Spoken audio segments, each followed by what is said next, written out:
சங்கீதக்காரன் என்கிற தீர்க்கன் தேவ ஆவியினால் உந்துதலாக வருங்காலத்திலே நடக்கப் போகிற ஒரு பெரிய காரியத்தை நமக்கு சொல்லுகிறான். அவன் கண்கள் கண்டதெல்லாம் ஆண்டவருடைய பராக்கிரமத்தின் நாள் ஒன்று வருகிறது. அதிலே அவருடைய ஜனங்கள் மனப்பூர்வமும் பரிசுத்த அலங்காரம் உள்ளவர்களாய் இருப்பதோடு விடியற் காலத்து கற்பத்திலே பிறக்கும் பனிக்கு சமானமாய் வாழ மாத்திரமல்ல, யவன ஜனமாக அவருக்கு பிறக்கும் என்று முழங்குகிறான். சுற்றி நடக்கும் காரியங்கள் அனைத்தும் நம்மை திடுக்கிடச் செய்தாலும், சூழ்நிலைகள் மாறி வந்தாலும், பயங்கரங்களும் சட்டங்களும் நமக்கு விரோதமாக எழும்பி நின்றாலும், இந்த தீர்க்க தரிசனத்தின் நிறைவேதலை சங்கீதம் 110:3 நாம் வாசிக்கிறோம்.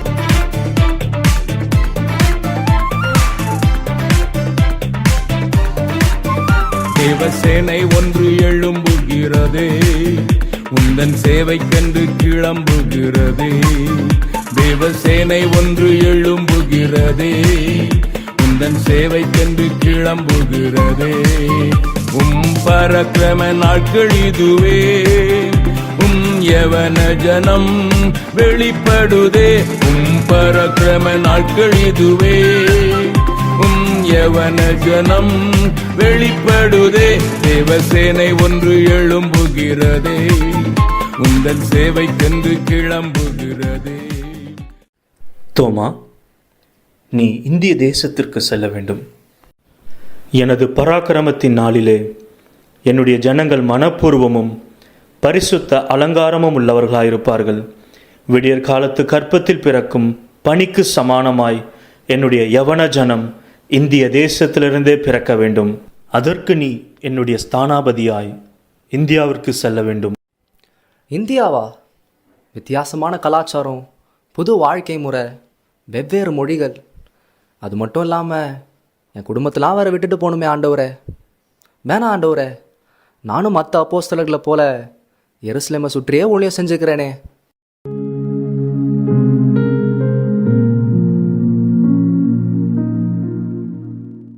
ஆண்டவரே, நீங்கள் ஏன் மறுபடியும் சிலுவை சுமக்கிறீங்க? எங்கே போகிறீங்க? எனது சீஷன் போக மறுத்த இடத்திற்கு நானே செல்கிறேன். ஆண்டவரே, என்னை மன்னிச்சிருங்க ஆண்டவரே. நான் இந்திய தேசத்திற்கு போகிறேன் ஆண்டவரே.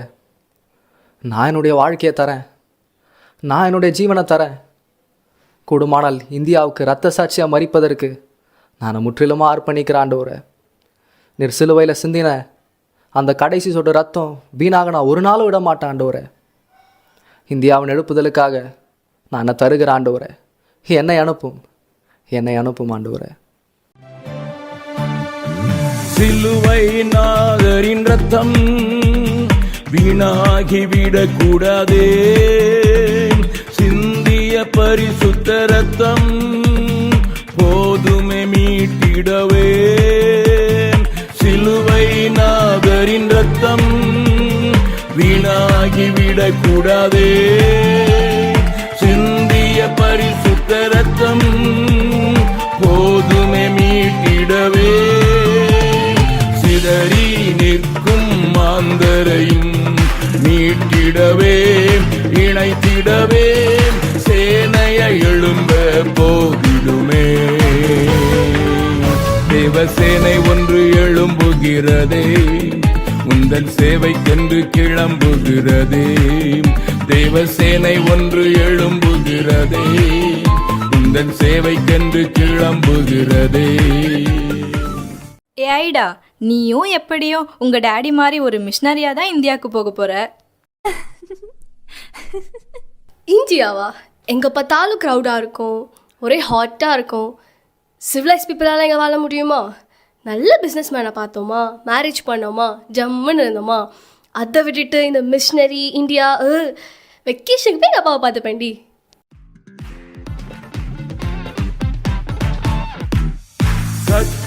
தேறினவர் உயர்த்தி கொண்டார் தன்னையே, கல்லாமை நீக்கிடவே கரிசனையும் இல்லையே. கற்று தேறினவர் உயர்த்தி கொண்டார் தன்னையே,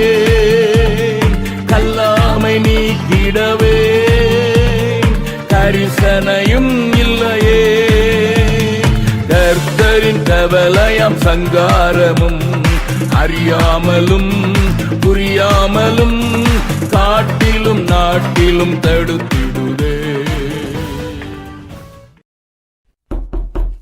வைத்தியரம்மா, வைத்தியரம்மா, வைத்தியரம்மா, கொஞ்சம் சீக்கிரம் வாங்கம்மா. என் மனைவி பிரசவ வேதனையில் ரொம்ப துடிக்கிறாம்மா, ரொம்ப கஷ்டப்படுறாம்மா. அம்மா என்னால் பார்க்க முடியலம்மா. கொஞ்சம் சீக்கிரம் வாங்கம்மா, கொஞ்சம் உதவி பண்ணுங்கம்மா. ஓ, இருங்க, என் அப்பா தான் டாக்டர், நான் போய் வர சொல்கிறேன். என்னது, ஆண்களா? ஐயோம்மா, அந்த பழக்கெல்லாம் எங்களுக்கு இல்லைம்மா. அம்மா நீங்கள் வாங்கம்மா, சீக்கிரம் வாங்கம்மா. அம்மா நேரம் இல்லாமல் நிற்க, கொஞ்சம் வாங்கம்மா. இல்லையா, எனக்கு அந்த மருத்துவ அனுபவம் இல்லை. ஆனால் என் அப்பா ஒரு நல்ல டாக்டர், அவர் நல்லா பார்ப்பாரு. இருங்க, நான் அவரை கூப்பிட்றேன். ஐயோ, இதாய மனைவியோட தலையெழுத்தா? கடவுளே.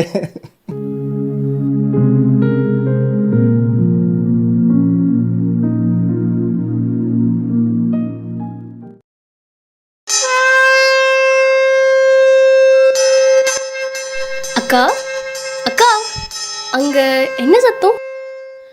அதுவாம்மா, நேத்து வைத்தியம் பார்க்க ஒருத்தர் வந்தாருல்ல, அவரோட மனைவி தாம்மா இறந்துட்டாங்க.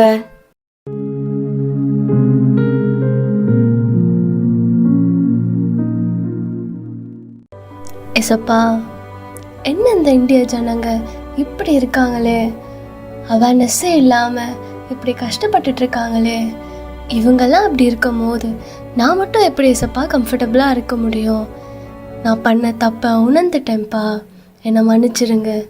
இந்தியாவுக்கு மிஷினரி டாக்டராக நான் வரேன், என்னை ஒப்பு கொடுக்குறேன்ப்பா.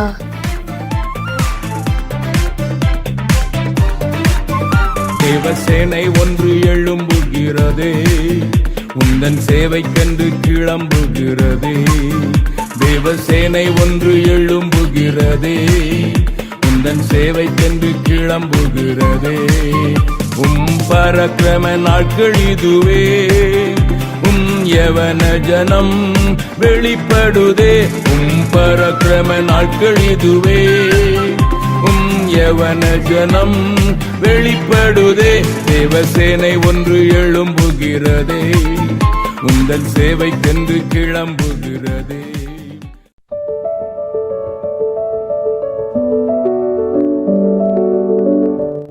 அம்மா, அம்மா, எங்கம்மா போறோம்? இது வரைக்கும் நீ கேட்ட எதையுமே அம்மாவால வாங்கி தர முடியலல, இப்ப நீ போற இடத்துல உனக்கு எல்லாமே கிடைக்கும் செல்லம். அம்மா, அம்மா, எங்கம்மா போறோம்? அம்மா, அம்மா, எனக்கு போகணுமா? அம்மா, அம்மா, எனக்கு இங்க இருக்க பிடிக்கலம்மா. அம்மா, ப்ளீஸ்மா, அம்மா போகாத, அம்மா போகாத, அம்மா போகாத. ஒவ்வொரு நாளும் 109 குழந்தைகள் அழிக்கப்படுகிறார்கள். அதாவது அவர்களுடைய கற்பு சூறையாடப்படுகிறது என்கிற ஒரு காட்சி ஒவ்வொரு மனிதனும் உலுக்கித்தான் ஆகும். அதோடு கூட வாழ வழி இல்லாததினால் தன்னுடைய செல்ல குழந்தைகளையும் ஆபத்து நிறைந்த பட்டாசு தொழிற்சாலையிலோ செங்கல் சூளையிலோ திணிக்க வைத்து அவர்களுடைய உயிர் பெரிதல்ல அல்லது அவருடைய வாழ்க்கை பெரிதல்ல, என்னுடைய வயிறே பெரிதென்று வாழ்கிற ஒரு பெரிய சமுதாயத்தின் மத்தியில் வாழ்கிறோம் நாம். இந்த பொல்லாத நிலைமை பார்த்த தேவ மனிதர்கள், அதாவது மோசே போன்றவர்கள் அழுது கொண்டுதான் இருக்கிறார்கள். ஆனால் அதனை தடுத்து நிறுத்த பெனகாஸ்கள் எழும்பியாக வேண்டும். அப்பொழுதுதான் இந்த தேசத்தை பற்றி இருக்கிற இந்த கொள்ளை நோய் மாறும். எழும்புவோமா? குழந்தை என்றும் பாராமல் திணித்தாரே ஆபத்திலே, பிஞ்சு என்றும் பாராமல் தீட்டாகினார் கூட்டாக.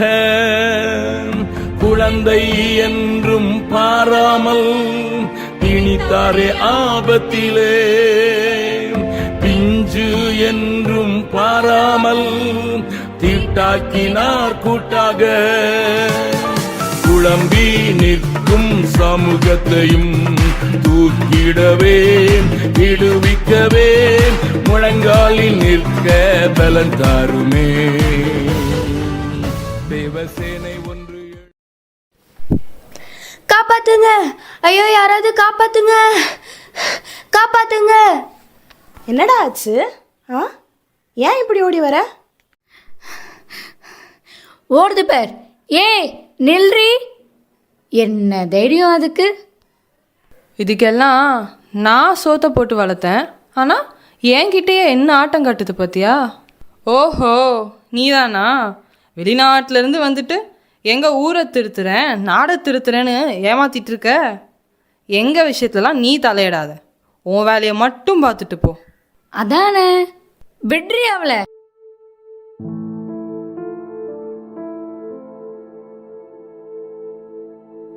அம்மா அம்மா